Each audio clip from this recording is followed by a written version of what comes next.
Olá pessoal, sejam todos bem-vindos ao meu canal. Espero que todos estejam bem. Eu sou o professor Cláudio, professor de Educação Física. Para quem não me conhece, eu sou licenciado e bacharelado em Educação Física e sou pós-graduado em Nutrição, especialista em Dietética Clínica.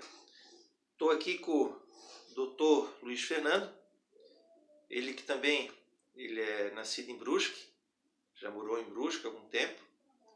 Ele mora fora do Brasil. Vou falar de um assunto com vocês, nós vamos falar, mas o Dr. Fernando, prezado Fernando, sobre um assunto que muitas pessoas agora, elas não estão se preocupando. Talvez isso vai se refletir daqui a uns 10, a curto prazo, 10, 20 anos. Mas o que é? Qual que é a vibe? É o seguinte, as pessoas, principalmente nessa década de agora, de 2000 para cá, há um crescimento populacional gigantesco e existe um grande consumo de matéria-prima.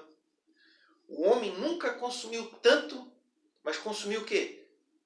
Água, combustível, petróleo, todas coisas inimagináveis, derruba árvore. O crescimento está completamente desordenado, principalmente em termos de construções. Vai derrubando as áreas, vai limpando, vai derrubando árvores, constrói prédio, vai avançando. Só que isso vai acabar refletindo numa outra geração. Isso é uma hora vai acontecer algo, não sei o quê. Então isso que eu queria que tu falasse. Esse grande consumismo que está tendo, como eu já falei, de água, animais, mata os animais, para comer, para se alimentar. Isso é uma coisa que já faz parte desde da existência do homem. Até eu estava comentando antes contigo do frango, que o frango demora muito para crescer, eles estão agora injetando negócio para o frango crescer mais rápido e matar. O petróleo que está sendo extraído, o petróleo não é renovável. A água, muito consumismo. Hoje aqui em Brusque, vários bairros já estão sofrendo com a falta de água. Uma hora o rio vai secar. Uma hora o rio vai secar, uma hora a fonte vai esgotar. E aí, o que fazer? É o grande dilema que vive a humanidade. Cláudio, obrigado, né? Obrigado por estar aqui no teu canal e poder falar sobre esse assunto tão... Ou tu acha que o rio não vai secar? O rio não, vai continuar daqui a 1000 anos, o rio Itagimirim, que está aqui perto de nós, vai estar ali, vindo água, e vem água, o homem retira essa água. É o grande dilema da humanidade, conseguir fazer essa transição para uma situação mais sustentável, né? A água, como tu mencionas, é um dos grandes desafios da humanidade em direção ao futuro. Já é, né? É nesse momento e será ainda mais. Sem água o homem morre? Não há processo econômico, né? Por exemplo, não há sociedade, não há produção, não há a escassez de água nos leva a uma situação de desagregação. Sem água não há vida. Desagregação social, econômica, com muitos impactos, né? Por exemplo, para falar em termos mais macro, mais amplos, né? O desmatamento que é feito na Amazônia, ele impede que a água seja transferida pelo ar, né? A umidade é transportada pela atmosfera, são chamados os rios voadores. E no caso da Amazônia, esses rios voadores, eles abastecem grande parte da América do Sul, né? Desde Colômbia, Peru, a Bolívia, Brasil, Paraguai, parte da Argentina, parte do Uruguai, e o Brasil principalmente, né? Então, por exemplo, isso é só para fazer uma conexão, o desmatamento da Amazônia nos leva a uma crise hídrica, que nos leva também a uma crise de energia, e isso... Uma coisa vai levando a outra, um efeito cadeia, uma reação em cadeia. Esse é o momento que a gente está vivendo, de desagregar, né, os recursos naturais, de produzir a desertificação cada vez mais, né, a desertificação dos solos, as mudanças climáticas, né, todas as mudanças de temperatura, de estação que a gente tem visto. Vimos recentemente uma super frente fria que está associada ao aquecimento do planeta, né? Isso significa que o planeta está aquecendo, o polo já não consegue aqueles ventos que ficam ao redor do polo, por exemplo, um exemplo recente nosso, os ventos que ficam ao redor do polo se enfraquecem e permitem esse escape dessas frentes frias muito fortes. Então isso faz parte de um processo de transformação Então essa frente fria que teve aí uma semana atrás, estava frio pra caramba, Então a causa dela não foi natural, mas foi mais por causa do homem. Isso tudo está nesse contexto dos chamados extremos climáticos. Chuvas muito intensas, secas muito intensas, furacões, não é? Tufões, subida do nível do mar, tudo isso está associado ao aumento de temperatura no planeta e a desregulação do clima em escala global. Agora é muito fácil a gente tentar imaginar as consequências disso.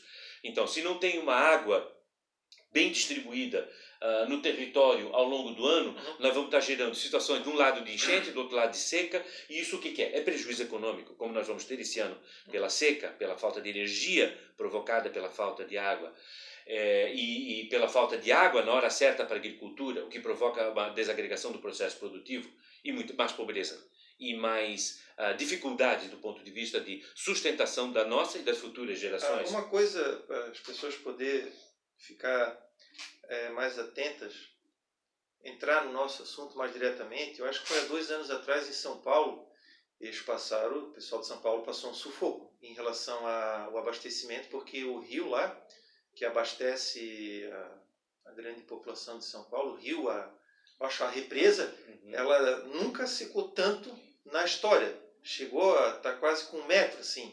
E foi proibido lavar carro, proibido não sei o quê. A água foi quase que escassa. Esses reservatórios, basicamente, no Brasil, eles não se recuperaram, né? Não? Eles estão num nível muito baixo, estão em níveis críticos, quase praticamente todos, inclusive os reservatórios que produzem energia, né? Então, se nós pensarmos de um modo mais amplo, o que nós estamos fazendo com os oceanos, com os solos, com a biodiversidade, com o clima, tudo isso são os elementos que fazem a sustentação do nosso processo produtivo e a sustentação, a própria existência da nossa sociedade. Então essas coisas ameaçam a própria existência da humanidade. Não que nós vamos desaparecer como espécie, não isso, mas o desaparecimento da nossa estrutura social e econômica. Fica mais difícil. A sociedade como nós a conhecemos. Essa sociedade como nós a conhecemos hoje, ela está em risco. Temos aí talvez uma janela de oportunidade aí ao longo dessa segunda década do século XXI, para tentar construir uma economia melhor, uma economia mais sustentável, reduzir o consumo, modificar inclusive a nossa dieta, né? É importante falar sobre também a dieta, porque o nosso consumo é o que condiciona o processo produtivo. Então, a quantidade de plásticos que a gente consome é absurda. É absurdo. Qualquer comércio que se vai, e a gente faz cotidianamente em qualquer comércio da região, aqui onde nós estamos nesse momento, em Brusque ou qualquer outra região aqui do Brasil, a quantidade de plásticos é exorbitante, a forma como são produzidos os alimentos, né? E isso aponta para uma necessidade também de mudança de uma dieta, de tentar massificar mais a produção de produtos orgânicos, produzir menos carnes e mais produtos vegetais para que a gente possa abastecer a população, não ter fome e garantir o funcionamento mais adequado e mais longínquo, ou seja, ao longo aí das próximas gerações, da capacidade produtiva do solo, da necessidade que a gente tem de utilizar água, né? Então a gente vai ter que modificar a forma como a gente se transporta, né? Esse transporte que nós temos hoje, um transporte individual, tocado basicamente a combustíveis fósseis, né? Petróleo, em todas as formas, gasolina, diesel, etc. A gente vai ter que reduzir isso, vai ter que construir sistemas de transporte coletivo muito mais eficientes, que a gente não tem, né? Muito mais eficientes. O petróleo não é renovável, né? O petróleo não é renovável. Tira e acabou. Exato, mas nós não podemos esperar acabar o petróleo, né? Hoje a quantidade de carbono, porque o petróleo é formado por cadeias de carbono, a quantidade de carbono que a gente lança para a atmosfera é tão grande hoje que não tem como esperar que esse petróleo acabe. Isso é inviável. Nós temos que reduzir drasticamente a utilização do petróleo já nos próximos 5 ou 6 anos, né? Então é o que os países mais avançados estão fazendo nesse momento, eletrificando o seu transporte, o transporte elétrico. E essa eletricidade tem que vir de fontes renováveis, que são principalmente a energia solar, a energia eólica, né? E o hidrogênio. São as novas formas de renovar. O Brasil utiliza muito, esse é um bom ponto, Cláudio, o Brasil utiliza muito a energia hídrica, mas isso é inviável. Por que é inviável? Porque nós dependemos, para um bom funcionamento do sistema da energia hidráulica, nós dependemos do bom abastecimento de água, né? E com as mudanças climáticas a gente está vendo que cada vez menos a gente tem a capacidade de manter esses reservatórios bem abastecidos e em funcionamento. Então, o que tem acontecido? É que nós temos uma capacidade produtiva de hidroeletricidade grande. Essa capacidade construída, instalada é grande, mas a produção de energia a partir daí é cada vez menor.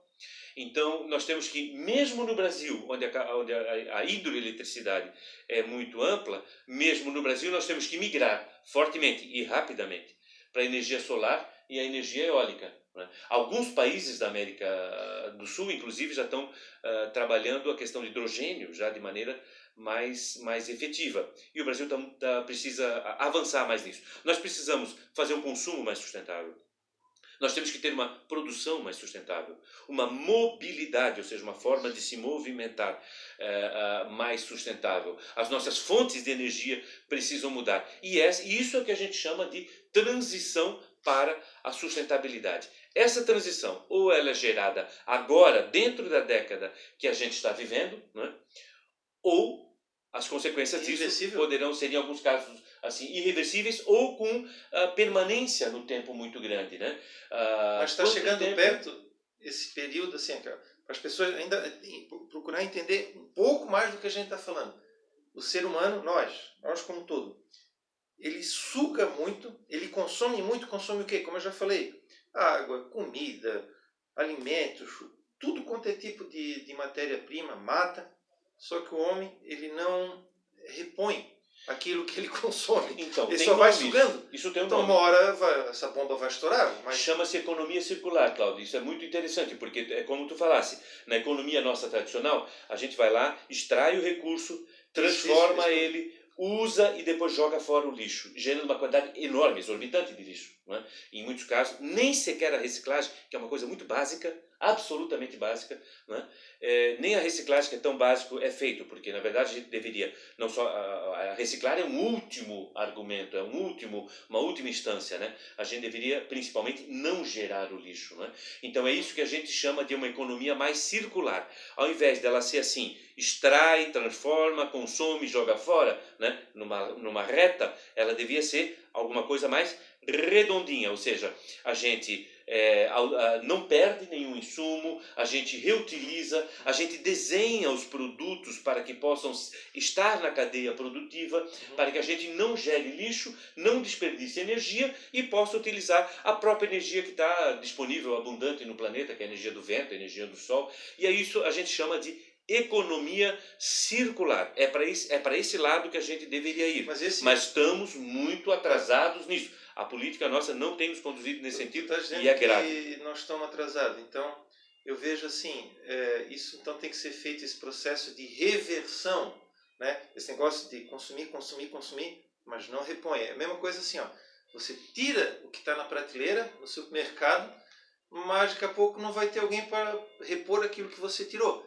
Então, esse processo que tu fala de reverter essa situação, seria nos próximos 10 anos? 5 anos, 20 anos, 100 anos? A janela que até a onde gente vai tem, isso? A janela de oportunidade é agora, porque ainda a gente tem capacidade de manejar alguns elementos. Outros, como o caso do climático, se a gente não cuidar muito rapidamente, a gente vai perder até essa possibilidade de controle, né? Mas, por exemplo, nós podemos ter uma agricultura que beneficie a proteção ao solo. Isso é possível, a gente sabe, a gente conhece, as tecnologias estão disponíveis. Então, hoje a agricultura ela vem destruindo o solo, ela promove a perda daquela camada de carbono do solo, né? Ela promove essa perda, ela promove uma desertificação e, além disso, a gente joga um monte de veneno. O Brasil, especialmente, é um grande campeão mundial no uso de agrotóxicos, né? Então, a gente joga muito veneno e a gente também promove uma desertificação do solo, uma degradação do solo. E a gente poderia ter uma agricultura que faria o contrário, que ao mesmo tempo que ela produz, ela protege o meio ambiente. E quando protege o meio ambiente, isso já está muito medido, a própria produtividade aumenta. Então, hoje, se quiser aumentar a produtividade, Cláudio, tem que proteger o meio ambiente. Hoje, se quiser fazer a economia funcionar de maneira mais eficaz, tem que proteger o clima. se a gente quiser fazer com que nós continuemos a existir como cidades organizadas, precisamos de água, então nós precisamos Oxigênio. fazer um bom manejo das bacias hidrográficas, proteger as bacias hidrográficas, proteger as nascentes, reflorestar, não é? Utilizar a própria recuperação do meio ambiente como elemento de geração de emprego, de renda. Então, o que a gente vê na economia moderna hoje? A gente vê que quem mais protege, mais gera emprego. Quem mais protege, mais gera renda. Quem mais protege, mais gera produtividade e por isso são os líderes. Não é? E quem não faz isso vai não só gerar muito sofrimento para a sua população e também para o planeta, mas vai ter pouca capacidade de gerir a sua própria economia. Então, hoje o momento é de fazer isso que a gente chama de uma forte e grande transição para a sustentabilidade. Tá, obrigado, Fernando. Então, meu objetivo desse vídeo foi esse aí. Eu já venho reparando há algum tempo que o homem consome, mais uma vez eu vou falar nisso, consome, extrai tudo que ele vê, né? Acha que a água nunca vai acabar, acha que o oxigênio nunca vai acabar, acha que a carne nunca vai acabar, que o combustível nunca vai acabar. Só que, se continuar nesse ritmo galopante, uma hora a fonte seca, uma hora nós podemos ficar sem aquilo que a gente está acostumado a ter. Então, acho que agora, eu como ser humano, eu como pai de família, eu acho que eu tenho essa obrigação de pensar, eu tenho uma filha, eu tenho essa obrigação de pensar também, não ser egoísta, não só pensando em mim, mas numa próxima geração, e numa segunda ou até mesmo uma terceira, não sei quanto tempo o mundo vai durar, mas eu tenho sim uma responsabilidade aqui nesse planeta, não só de consumir, mas também de fazer algo para que tudo isso que tu falasse, essas fontes, sejam renováveis. E que outras pessoas daqui a 40 anos possam também estar usando a água, sustentação às futuras gerações. O mesmo oxigênio que a gente respira. Não tem dúvida. Que daqui a 40 anos, não sei se eu vou estar vivo, mas as pessoas que tiverem daqui a 40 anos, elas também possam estar respirando o mesmo oxigênio, possam estar usando talvez o mesmo combustível, não sei se daqui a 40 anos a gasolina ainda vai existir, mas também posso estar comendo carne, posso estar comendo, praticamente vendo da mesma forma que a gente vive. Mas eu creio, se continuar nesse ritmo de consumismo, de tudo quanto é tipo de coisa, matar, comer, consumir, mas não repõe, eu acredito que uma hora o rio vai secar, uma hora a fonte vai, tu vai lá na prateleira do mercado, tu vai lá, opa, tá faltando, não tem mais solo. O sol. Tá faltando solo, tá faltando biodiversidade, tá faltando água, tá faltando clima. Aquilo que mantém a nossa sociedade, aquilo que mantém a nossa humanidade e que permite que a gente viva, né? E que permite que as futuras gerações também tenham a possibilidade, né? De conseguir se organizar e construir suas vidas e casarem-se, terem seus filhos, terem seus netos, enfim, de que a humanidade evolua. Então, o momento é esse. O momento é de fazer essa grande mudança para que a gente possa continuar vivendo harmonicamente neste belíssimo planeta que nos foi dado, mas que a gente não pode continuar destruindo. A gente tem que passar uma herança para as futuras gerações. A herança tem que ser melhor do que a gente recebeu e não pior do que a gente recebeu. Beleza, Fernando? Obrigado por tu estar dando doutor Fernando, essa entrevista para mim, dando essa entrevista para o canal, dando essa entrevista para a galera de Brusque, Santa Catarina, pessoas do Brasil, pessoas que ainda vão chegar no meu canal, mais para frente vão estar inscritas, vão estar vendo. Obrigado pela essa palavra. Espero que as pessoas comecem a ter um pouco mais de consciência da natureza. Beleza? Um abração a todos vocês, valeu, fique com Deus e até uma próxima. Tchau!